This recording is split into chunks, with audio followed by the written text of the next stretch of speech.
हैं आप लोग। आई होप आप सब लोग अच्छे होंगे और मैं हूं एकदम झकास। चलो आज शुरू करते हैं फिजिक्स।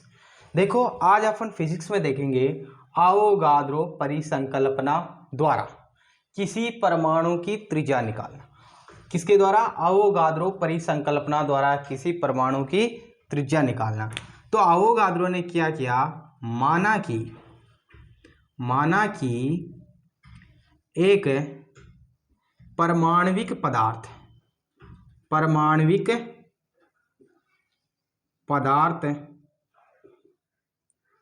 का मोलर द्रव्यमान m है। ठीक है, अपन ने क्या मान लिया, एक परमाणुक पदार्थ लिया, उसका मोलर द्रव्यमान कितना मान लिया, m है। तो पदार्थ m ग्राम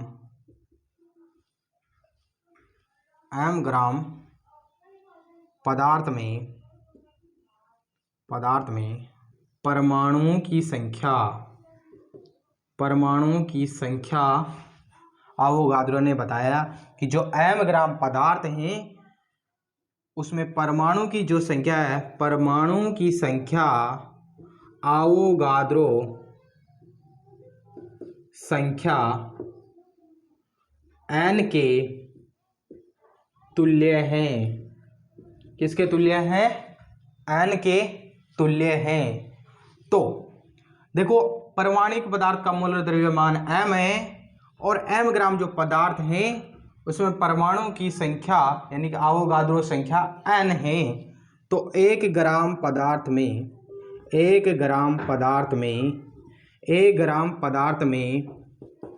परमाणुओं की संख्या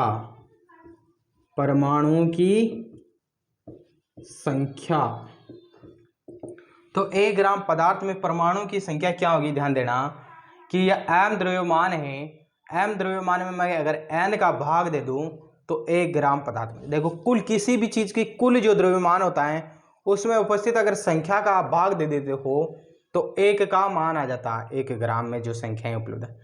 अगर आप किसी दीवार में ज्ञात कर रहे हो कि कोई दीवार है और उसका क्षेत्रफल या आयतन आपको दे रखा है और उसमें कितनी ईंटें यूज हुई है, उसका अगर आप भाग देते हो तो 1 ईंट का द्रव्यमान आ जाता है।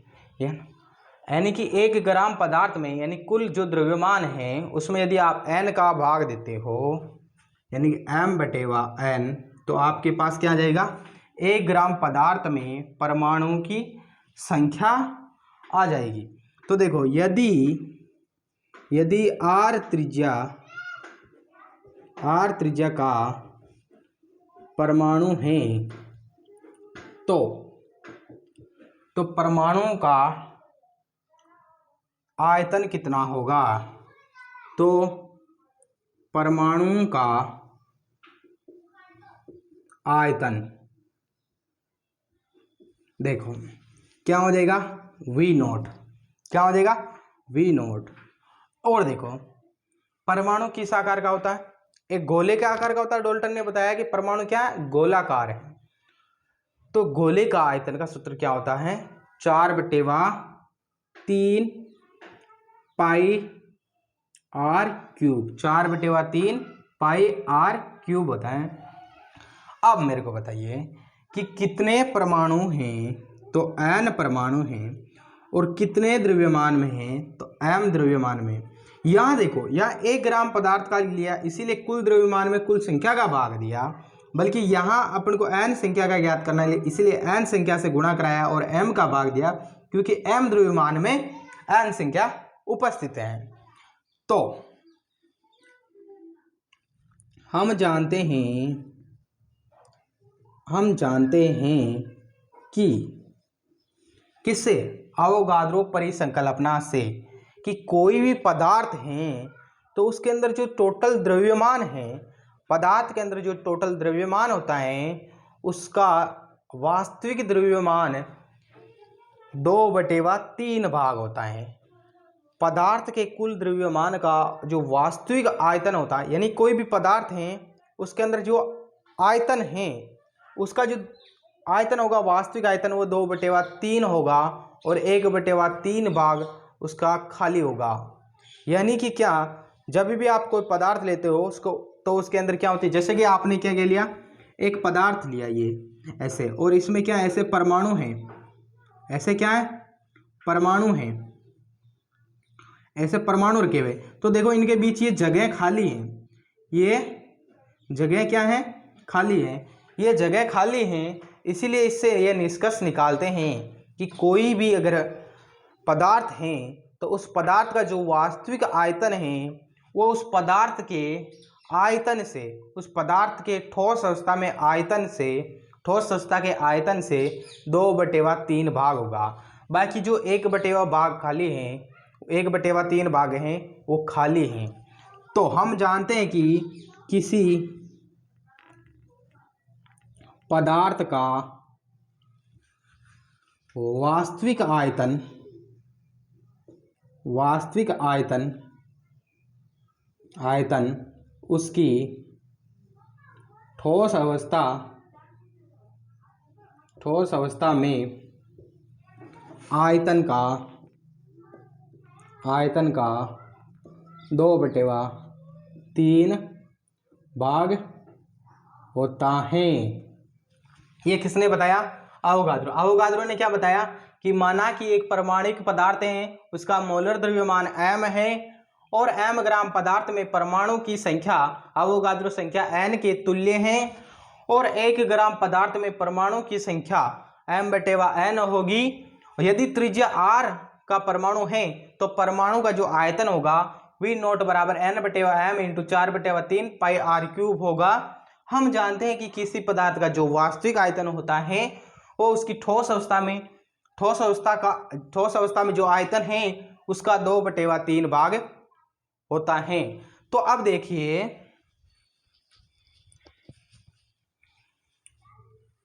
अब बताता हूं आपको कि पदार्थ का घनत्व, अब क्या ले रहे अपन, पदार्थ का घनत्व, और पदार्थ के घनत्व को अपन किससे दर्शाते हैं, रो से। किससे दर्शाते हैं, रो से। और घनत्व क्या होता है, द्रव्यमान बटेवा आयतन। द्रव्यमान बटेवा क्या होता है, आयतन होता है। तो द्रव्यमान m है, आयतन क्या है, v है। आयतन क्या है, v है। तो अपना क्या हो जाएगा, देखो रो बराबर m/v, क्या हो जाएगा, रो बराबर m/v। तो देखो रो बराबर m/v, तो यहां मैं लिखूंगा v बराबर, क्या लिखूंगा, v बराबर m/रो। ये देखो ये रो इधर आ गया, ये v किधर चला गया, एक्सचेंज होते हैं ऐसे, ये एक्सचेंज हो गए, v यहां चला गया, रो यहां आ गया, तो v बराबर क्या हो गया, m/रो, यानी कि आयतन ये हो गया। ठीक है, अब देखो यहां जो v का मान है वो मी का मान कहां रखेंगे, यहां रखेंगे।